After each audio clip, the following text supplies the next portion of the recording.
Hari ini dalam Judeo-cation, kami dedahkan persamaan moral berbahaya yang didorong oleh EU yang mengenakan sekatan ke atas organisasi Israel yang mempertahankan komuniti Yahudi sambil meletakkan mereka dalam perbincangan yang sama dengan pengganas Hamas. Kami akan menghuraikan fakta di sebalik tajuk utama, kempen politik yang menyasarkan Judea dan Samaria dan mengapa perjuangan untuk wilayah teras Israel lebih penting daripada sebelumnya. Selamat kembali ke Judeo-cation di JNS TV. Nama saya Josh Heston, wartawan untuk JNS News. Mari kita teruskan.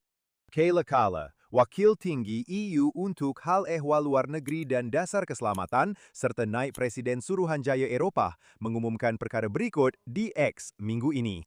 Menteri-menteri luar EU baru sahaja memberi lampu hijau untuk mengenakan sekatan ke atas peneroka Israel kerana keganasan terhadap apa yang dipanggil rakyat Palestin. Mereka juga bersetuju dengan sekatan baharu ke atas tokoh-tokoh utama Hamas. Sudah tiba masanya kita bergerak dari kebuntuan kepada tindakan. Ekstremisme dan keganasan membawa akibat. Itulah kenyataannya. Kesatuan Eropah EU sedang mengenakan sekatan terhadap peneroka yang dikatakan ganas dan Hamas. Sekatan terhadap kedua-duanya diumumkan pada masa yang sama.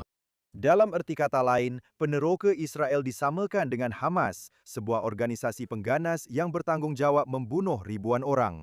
Dalam nafas yang sama, dengan 500,000 orang Yahudi yang tinggal di kawasan tanah bersejarah dan Alkitabiah Purba, yaitu jantung negara Israel dan bangsa Yahudi. Adakah Anda nampak betapa tidak warasnya perkara itu? Sekarang Anda mungkin berkata, ya, tetapi keganasan peneroka itu buruk. Kenapa tidak mengutuknya? Seperti yang telah kita bincangkan selama beberapa minggu ini, naratif keganasan peneroka adalah satu kempen yang dibiayai dengan baik oleh kerajaan asing yang menyasarkan penduduk dan menyasarkan negara Israel. Ia adalah fitnah darah zaman moden. Biar saya jelaskan bagaimana berita mengenai sekatan ini adalah bersifat politik dan bukan berdasarkan realiti. Ini adalah kumpulan-kumpulan yang sedang dikenakan sekatan oleh EU. Organisasi Amanah, Pergerakan Nacala, dan pengerusinya Daniel Weiss, yang mana, kebetulan, kami pernah temu ramah dalam program ini. Shomer Yudaen Shamron, dan individu yang sebelum ini berkhidmat sebagai CEO-nya, Avichai Susia, organisasi Regavim, dan CEO-nya, Mayor Deutsch. Kami pernah menjemput Naomi Linder-Kahn dari Regavim dalam rancangan ini. Jadi, apakah kebenaran tentang organisasi-organisasi ini? Tiada satu pun daripada mereka terlibat dalam keganasan sama sekali. Biar saya ulang sekali lagi, tiada satu pun daripada mereka terlibat dalam keganasan. Noktah. Amanah sedang terlibat dalam pembinaan. Shomer Yuda dan Shamron bertujuan melindungi komuniti dan ladang. Regavim, kita akan bincangkan sebentar lagi. Sekali lagi, tiada satu pun kumpulan ini berkaitan dengan keganasan. Ini adalah bukti bahawa ini adalah kempen politik dan tidak berasaskan realiti. Mereka kata mereka mengenakan sekatan ke atas peneroka yang ganas, tetapi mereka yang tersenarai adalah organisasi pro-Israel yang berwibawa dan menyokong hak orang Yahudi untuk tinggal di Judea. Lucu bagaimana Regavim sebenarnya adalah kumpulan yang menegur Kesatuan Eropah kerana menyokong autoriti Palestin secara membuta tuli. Regavim juga adalah kumpulan yang sama yang membuktikan bahawa seluruh kempen keganasan peneroka adalah satu penipuan. Mereka adalah kumpulan yang sama yang dikenakan sekatan dan dituduh melakukan keganasan peneroka. Saudara-saudara, Anda takkan mampu mereka-reka cerita seperti ini walaupun Anda cuba. Regavim membalas dan berkata, kami menganggap ia sebagai satu penghormatan apabila Kesatuan Eropah memilih untuk memasukkan kami dalam senarai terhormat pembela tanah Israel. Itu memang benar. Semua organisasi ini melakukan kerja yang sangat menakjubkan. Tiada tingkah laku ganas di sini. Regavim meneruskan dengan berkata, selama 2 dekad, kami telah mendedahkan pembiayaan besar-besaran yang dilaburkan oleh Kesatuan Eropah dalam penubuhan sebuah negara pengganas Palestin. Melanggar undang-undang dan perjanjian antarabangsa, termasuk menyalurkan berjuta-juta wang pembayar cukai Eropah ke arah pembinaan haram di tanah kebangsaan rakyat Yahudi dan sokongan kepada organisasi yang membantu keganasan. Kepada kekecewaan mereka yang ingin membahayakan Israel dan rakyat Israel, Mahkamah telah berulang kali menerima petisian kami terhadap pembinaan haram yang berleluasa dan rampasan tanah, memutuskan bahawa undang-undang mesti dikuatkuasakan. Regavim meneruskan, berdepan dengan kempen keganasan peneroka yang palsu dan antisemitik, kami secara konsisten telah menerbitkan fakta dan data yang tidak dapat disangkal. Mempertahankan nama baik askar IDF, komuniti Yahudi di Judea dan Samaria, serta negara Israel secara keseluruhan. Percobaan untuk membisukan kami dan menghentikan revolusi Zionis di Judea dan Samaria, di mana penyelidikan dan perumusan dasar kami adalah sebahagian yang membanggakan dan aktif melalui sekatan yang keras, hanya membuatkan kami lebih berbangga. Kami berikrar untuk terus berusaha memulihkan pemerintahan dan kedaulatan di seluruh bahagian tanah air kami. Kami adalah Israel. Sekarang, mari kita saksikan klip ini daripada Regavim. Percubaan untuk membisukkan kami melalui sekatan adalah satu pengkhianatan terhadap asas-asas utama Kesatuan Eropah itu sendiri. Regavim ialah sebuah badan pemikir penyelidikan dan institut dasar yang terlibat dalam tindakan undang-undang untuk memaksa negara Israel melindungi kepentingan nasional penting kami mengikut undang-undang dan berdasarkan hak dan tanpa rasa takut. Dengan mengumumkan pada masa yang sama, sekatan terhadap Regavim dan tokoh-tokoh utama dalam Hamas, sebuah organisasi pengganas yang wujud semata-mata untuk membunuh orang Yahudi dan menghapuskan satu-satunya demokrasi di Timur Tengah. EU telah menunjukkan wajah sebenar mereka. Regavim akan terus mendedahkan campur tangan EU yang melampau, sokongan berterusan mereka terhadap organisasi pengganas dan pelanggaran undang-undang antarabangsa. Kami tidak akan berdiam diri. Syabas Regavim kerana berkongsi kebenaran mengenai perkara ini. Menteri Luar Israel, Gideon Sa'ar, menambah, Israel dengan tegas menolak keputusan untuk mengenakan sekatan ke atas warga negara dan organisasi Israel. Kesatuan Eropa telah memilih secara sewenang-wenangnya dan bermotifkan politik untuk mengenakan sekatan ke atas warga negara dan entiti Israel kerana pandangan politik mereka dan tanpa sebarang asas. Yang sama keterlaluan ialah perbandingan yang tidak boleh diterima yang dipilih oleh Kesatuan Eropah antara warga negara Israel dan pengganas Hamas. Dan sekarang, itulah tepat apa yang saya katakan tadi. Menteri Luar Negeri meneruskan, ini adalah satu kesetaraan moral yang benar-benar terpesong. Israel telah, sedang dan akan terus mempertahankan hak orang Yahudi untuk menetap di tengah-tengah tanah air kami.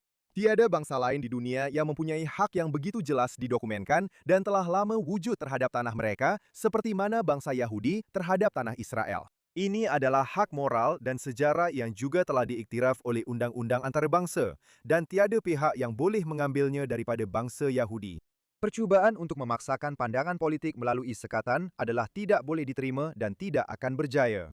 Terdapat banyak lagi respons terhadap keputusan EU, tetapi saya akan baca satu lagi sahaja. Perdana Menteri Benjamin Netanyahu mengecam Kesatuan Eropah selepas blok tersebut memutuskan untuk mengenakan sekatan terhadap rakyat Israel di Judea dan Samaria. Netanyahu berkata, ketika Israel dan Amerika Syarikat melakukan kerja kotor Eropah dengan berjuang demi tamadun menentang pelampau jihad di Iran dan tempat lain, Kesatuan Eropah telah menunjukkan kebangkrapan moralnya dengan mewujudkan simetri palsu antara rakyat Israel dan pengganas Hamas. Saudara-saudara, itu memang banyak untuk difikirkan. Tetapi kesimpulannya adalah begini, EU tidak mempunyai kompas moral. Mereka mendakwa bahawa mereka memperjuangkan keamanan dan keadilan, tetapi berkali-kali mereka membuktikan bahawa mereka mempunyai obsesi terhadap orang Yahudi, terutamanya yang tinggal di wilayah teras tanah air kita. Jadi, bagaimana Israel harus bertindak balas terhadap perkara ini? Menteri Keuangan Bezalel Smotrich berkata kemunafikan Eropah kini mencapai tahap baharu. Beliau berkata, tiada siapa yang akan memaksa negara Israel untuk mengikuti dasar bunuh diri negara. Percubaan untuk mengubah konflik nasional dengan keganasan Palestin menjadi isu jenayah akan gagal. Smotrich berkata bahawa beliau telah meletakkan di atas meja Perdana Menteri satu rancangan untuk memindahkan kawasan strategik di Judea dan Samaria dari kawasan A dan B ke kawasan C. Kawasan A dan B sudah tentu di bawah pihak berkuasa Palestin. Sebagai tindak balas kepada inisiatif ini, saya menyeru Perdana Menteri untuk memanggil mesyuarat kabinet pada malam ini juga, ini berlaku beberapa hari yang lalu, dan meluluskannya. Yudea dan Samaria adalah benteng keselamatan Israel dan sudah tiba masanya untuk menjelaskan kepada dunia bahawa sesiapa yang cuba melemahkan pegangan kita ke atasnya akan mendapat hasil yang sebaliknya. Kita akan terus memperkukuhkan penempatan, memperdalam pegangan kita ke atas tanah Israel dan memerangi keganasan tanpa rasa takut. Jadi Smotrich berkata, buat sahaja sebagai tamparan kepada EU yang telah menyokong penubuhan sebuah negara pengganas yang telah membiayai pembinaan haram di kawasan C di bawah kawalan penuh Israel selama hampir 20 tahun. Smotrich berkata, ambil alih lebih banyak tanah dan letakkan di bawah kawalan Israel. Saya tidak tahu sama ada ini akan berlaku. Kita telah bercakap tentang kedaulatan banyak kali. Saya kata, Jangan tunggu pengisytiharan anti-Israel seperti ini. Kita baru sahaja meraihkan Hari Jerusalem di sini di Israel pada minggu lepas. 59 tahun sejak Israel menyatukan Bandar Jerusalem. 59 tahun sejak kita kembali ke tanah air nenek moyang kita. Sekarang adalah masa untuk kedaulatan penuh ke atas Judea dan Samaria. Sebaik sahaja kita menegaskan hak kita, semua pengisytiharan ini tidak akan membawa apa-apa makna. Akhirnya sudah tiba masanya untuk mengatakan bahawa tanah ini adalah milik kita untuk selama-lamanya. Seterusnya, maksud saya semuanya berkaitan. Tetapi apapun, seperti yang didedahkan oleh Palestinian Media Watch, PA tidak pernah melepaskan peluang untuk memuliakan pengganas yang membunuh. Pengganas-pengganas itu sangat dihormati, sehingga mereka mempunyai hari kebangsaan khas mereka sendiri yang dipanggil Hari Tahanan. Sekarang, apakah itu Hari Tahanan? Ia sebenarnya adalah hari untuk meraihkan serangan pembunuhan yang dilakukan oleh pengganas. Sebenarnya, di manakah EU dalam semua ini? Kenapa mereka tidak mengecam Hari Tahanan yang kononnya ini? Sekarang, jangan buang masa menunggu mereka bersuara. Apapun, satu kajian baru oleh PMW baru sahaja diterbitkan yang bertajuk Bagaimana PA mencuci otak kanak-kanak kecil untuk mengagumi pengganas yang membunuh. Meraihkan Hari Pengganas atau Hari Tahanan dalam istilah PA, sekolah-sekolah PA sangat giat mencuci otak belia Palestin untuk menerima dan mengagumi pengganas yang membunuh sebagai wira dan idola mereka. Di sebuah sekolah PA di Beirzeit, gadis-gadis Palestin muda diajar untuk menghormati dan mengagumi tahanan pengganas dan pembuat bom Abdullah Barghouti yang sedang menjalani 67 hukuman penjara seumur hidup kerana penglibatannya dalam pembunuhan 68 orang. Wira-wira lain yang turut diperkenalkan kepada gadis-gadis itu ialah tahanan pengganas Marwan Barghouti yang merancang 3 serangan di mana 5 orang telah dibunuh dan Walid Daka yang digelar syahid yang membunuh seorang bersama rakan subahatnya. Pembuat bom yang dipenjarakan, Abdullah Barghouti, turut diagungkan di sekolah-sekolah di Srem atau seperti yang mereka panggil, Nablus. Sebuah pameran bernama Tahanan Kami, yaitu Pengganas, di mata pelajar kami telah dirasmikan oleh Gubernur Daerah Nablus, Ghassan Douglas dan Pengarah Pendidikan Daerah Nablus, Ketua Pengarah Samir Al-Jamal di Sekolah Menengah Hawara untuk Lelaki. Pada acara itu, pelajar-pelajar memakai baju dengan tulisan kebebasan untuk para tahanan. Dan seorang remaja memegang gambar tahanan pengganas Muhammad Altus yang terlibat dalam pembunuhan 5 orang. Di sebuah sekolah PA yang lain, budak-budak lelaki diberikan poster ketua pengganas Abu Jihad, yang mana PA sendiri telah mengiktiraf beliau sebagai perancang serangan yang menyebabkan sekurang-kurangnya 125 orang terbunuh. Pembunuhan Abu Jihad oleh Israel bertepatan dengan Hari Tahanan dan diperingati setiap tahun oleh PA. Saudara-saudara, PA memuliakan keganasan. PA membayar pengganas dan keluarga mereka sebagai sebahagian daripada program bayar untuk membunuh mereka. Semakin banyak pertumpahan darah, semakin ramai Yahudi yang dibunuh. Semakin banyak wang yang mereka terima sebagai gaji langsung daripada PA. Di manakah anda, Eropah? Di manakah seluruh dunia yang lain? Dan sejujurnya, di manakah kerajaan kita sendiri? Bilakah kerajaan kita akhirnya akan mengatakan bahawa perjanjian Oslo sudah mati dan pihak berkuasa Palestin bukan rakan dalam usaha perdamaian? Saya tidak mempunyai jawapan-jawapan itu, tetapi saya berharap soalan-soalan ini akan terjawab dan perubahan dasar akan berlaku dengan sangat segera. Seterusnya, Majlis Wilayah Binyamin mengatakan bahawa penyerang Arab telah memecah masuk ke ladang Sur Livi awal pagi Rabu dan mencuri kira-kira 120 ekor kambing biri-biri. Pasukan keselamatan bertindak pantas menemui kawanan itu dan memulangkannya kepada pemilik ladang tersebut. Majlis itu berkata adalah penting untuk menyatakan dengan jelas, ini bukan satu insiden jenayah. Ladang-ladang di Binyamin, Yudea dan Samaria berulang kali berdepan keganasan dalam bentuk cubaan rompakan dan gangguan oleh penyerang Arab yang cuba mengusir rakyat Israel keluar dari kawasan tersebut. Pelaku yang sama kemudian cuba memesongkan realiti dan menggambarkan penduduk Yudea dan Samaria sebagai pelaku keganasan yang dikatakan dilakukan oleh peneroka. Saya akan duduk di sini dan menunggu EU dan yang lain mengutuk insiden ini. Sebenarnya saya tidak akan menunggu kerana ia tidak akan pernah berlaku. Seterusnya, polis Israel melaporkan bahawa satu kes melibatkan pemalsuan kad pengenalan dan pengambilan pekerja Arab PA di pelbagai syarikat di seluruh negara telah disiasat selama beberapa bulan lalu oleh unit memerangi jenayah daerah Samaria. Dalam beberapa bulan kebelakangan ini, satu siasatan sulit telah dijalankan berkaitan kesalahan termasuk pemalsuan dokumen, kemasukan haram ke Israel dan pengambilan pekerja secara tidak sah. Minggu ini, unit memerangi jenayah Samaria telah menahan 5 suspek, seorang warga negara Israel dan 4 Arab PA. Mereka disiaki memasukkan kad pengenalan dan membekalkannya kepada Arab PA yang memasuki Israel secara haram dan kemudiannya diambil bekerja oleh syarikat-syarikat di seluruh negara. Para suspek telah dibawa untuk disoal siasat oleh unit Samaria. 3 daripada suspek telah dibawa ke mahkamah di mana polis akan memohon lanjutan tahanan mereka bagi tujuan meneruskan siasatan. Selain itu, sebagai sebahagian daripada kes ini, satu siasatan telah dibuka terhadap syarikat-syarikat yang disyaki terlibat dan menggaji penduduk haram ini secara melanggar undang-undang. Sekarang tuan-tuan dan puan-puan, kita pernah bercakap tentang isu ini sebelum ini. Pekerja haram dari PA menyusup masuk ke wilayah Israel sebelum 1967. Dalam banyak kes, ia adalah untuk bekerja. Tetapi betapa menakutkannya jika pekerja haram ini bergerak dengan kad pengenalan Israel. Anda boleh kata saya suka menimbulkan panik. Tetapi, ia bermula dengan pekerja haram dan jenayah dan hanya menunggu masa sebelum ia membawa kepada keganasan. Ini bukan teori. Ini bukan sesuatu yang bersifat teoritis. Perkara ini telah berlaku berulang kali. Saya tidak pasti siapa rakyat Israel yang terlibat dalam tingkah laku jenayah ini, sama ada mereka Yahudi atau Arab, tetapi itu sepatutnya tidak menjadi isu. Jika salah seorang daripada mereka yang membawa kad pengenalan Israel menggunakan kad itu untuk mendapatkan akses dan kemudian melakukan serangan, mereka yang melindungi atau membantu akan dipertanggungjawabkan.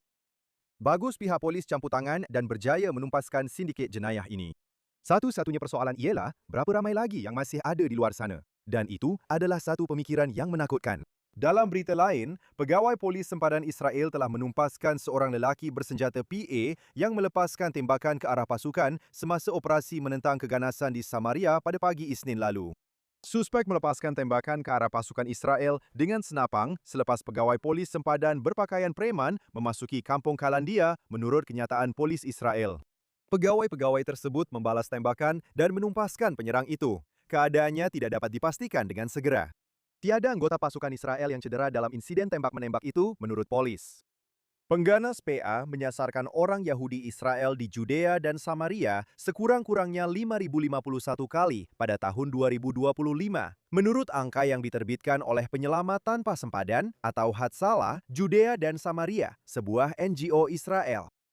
24 rakyat Israel telah dibunuh di Judea dan Samaria pada tahun 2025 dan lebih daripada 400 lagi cedera, menurut laporan tahunan NGO tersebut. Penemuan tersebut yang telah disemak silang dengan data rasmi daripada Agensi Keselamatan Negara Yahudi termasuk 3.299 insiden lontaran batu, 458 serangan menggunakan bom Molotov, 655 cubaan membutakan pemandu dengan penunjuk laser, 286 bahan letupan dan 19 serangan tembakan pengganas. Itu, sebagai makluman, hanyalah yang telah dilaporkan. Mungkin ada banyak lagi yang lain, tetapi inilah statistik rasmi dari tahun 2025. Adakah anda percaya bahawa rakyat Israel perlu berdepan dengan realiti ini setiap hari? Saya akan ulang sekali lagi. Di manakah sekatan daripada Kesatuan Eropah? Lebih 5,000 serangan pada tahun 2025 dan tiada sekatan. Kosong. Hanya sunyi sepi. Atau patut saya kata tiada suara langsung tentang serangan-serangan ini kerana mereka terlalu sibuk mengenakan sekatan ke atas organisasi Israel yang berwibawa. Untuk itu, saya katakan sungguh memalukan. Seterusnya, satu rang undang-undang yang mewujudkan sebuah pihak berkuasa awam baharu yang bertanggungjawab ke atas barang purba di daerah Judea Samaria telah diluluskan oleh Dewan Knesset dalam bacaan pertamanya pada malam Isnin lalu. Rang undang-undang ini bertujuan untuk mewujudkan tanggungjawab langsung negara Israel terhadap barang purba, tapak warisan, dan arkeologi di seluruh kawasan tersebut. Jika diluluskan menjadi undang-undang, rang undang-undang ini akan mewujudkan pihak berkuasa warisan Judea dan Samaria. Pihak berkuasa ini akan mengambil alih tanggungjawab yang kini dipegang oleh Kementerian Pertahanan. Menurut laman web Unit Arkeologi Pentadbiran Sivil, terdapat lebih daripada 2,600 tapak arkeologi di Judea dan Samaria. Sekarang, terus terang, saya bukan pakar undang-undang. Dan saya tidak tahu dengan tepat kebaikan dan mungkin keburukan undang-undang ini. Tetapi saya akan katakan perkara berikut. Pihak berkuasa Palestin, PA, berulang kali mencemarkan tapak suci Yahudi dan tapak arkeologi purba. Jika sesuatu boleh dilakukan untuk menghalang penodaan selanjutnya, maka saya sangat menyokongnya. Saya harap pihak berkuasa baharu ini adalah jawapannya. Masa akan menentukan, tetapi yang paling penting, penodaan ini mesti dihentikan sekali dan untuk selamanya. Sekarang jika Anda ingat, minggu lepas saya bercakap tentang 3,000 pokok arak PA yang Menteri Smotrich arahkan untuk dicabut kerana ia ditanam di atas tanah milik negara Israel. Sekali lagi, pilihannya adalah untuk membiarkan pokok-pokok itu dan membenarkan pencerobohan haram ke atas tanah negara atau mencabut pokok-pokok itu dan bersedia menghadapi kempen PR negatif. Israel memilih pilihan kedua. Dan sudah tentu, seperti yang dijangka, terdapat kecaman di mana-mana dalam berita palsu PA dan di tempat-tempat lain. Malah CARE, Majlis Hubungan Islam Amerika DIS, turut mengecam pencabutan pokok-pokok itu. Mereka berkata pencabutan ribuan pokok Palestin yang dirancang itu adalah sebahagian daripada kempen yang lebih besar untuk menghapuskan kehadiran Palestin, merampas tanah dan menjadikan penubuhan negara Palestin yang berdaya maju mustahil. Tindakan-tindakan ini melanggar maruah asas manusia dan undang-undang antarabangsa. Jadi pertama sekali, izinkan saya katakan, apa sahaja yang menghalang penubuhan negara pengganas yang dikendalikan PA di kawasan strategik dan tanah suci kita adalah sesuatu yang positif. Tetapi sudah tentu, CARE dan yang lain semuanya berbohong mengatakan ini adalah sejenis kempen pembersihan etnik. Dan seperti yang saya ramalkan, mereka langsung tidak menyebut bahawa pokok-pokok ini ditanam secara haram di atas tanah kerajaan. Sudah tentu, mereka tidak akan mengatakan bahawa semua ini adalah sebahagian daripada kempen anti-Israel yang dibiayai dengan baik. Pokok atau tanah atau keganasan, atau seperti yang mereka katakan, pembunuhan beramai-ramai, atau serbuan atau pengusiran, semua ini adalah kata-kata mereka. Semuanya adalah sebahagian daripada leksikon mereka, dan begitu ramai orang terpedaya dengannya tanpa mengetahui kebenaran. Semua orang perlu belajar fakta-fakta, dapatkan maklumat anda daripada kumpulan seperti Regavim, seperti yang kita bincangkan sebelum ini. Jika EU mengenakan sekatan ke atas mereka, anda patut tahu bahawa hakikatnya yang benar adalah sebaliknya. Dan kumpulan-kumpulan inilah yang berkongsi kebenaran.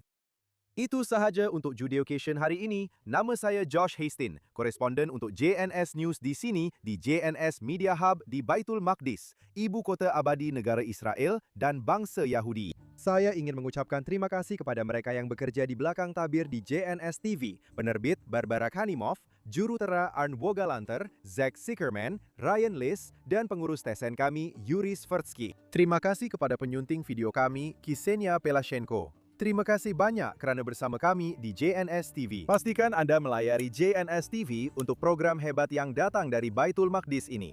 Lihat semua rancangan kami. Berikan kami super thanks. Langgan dan pastikan anda melayari jns.org untuk semua berita terkini dari Israel, Timur Tengah, dan seluruh dunia Yahudi. Kita jumpa lagi minggu depan di sini dalam rancangan Judeocation di JNS TV.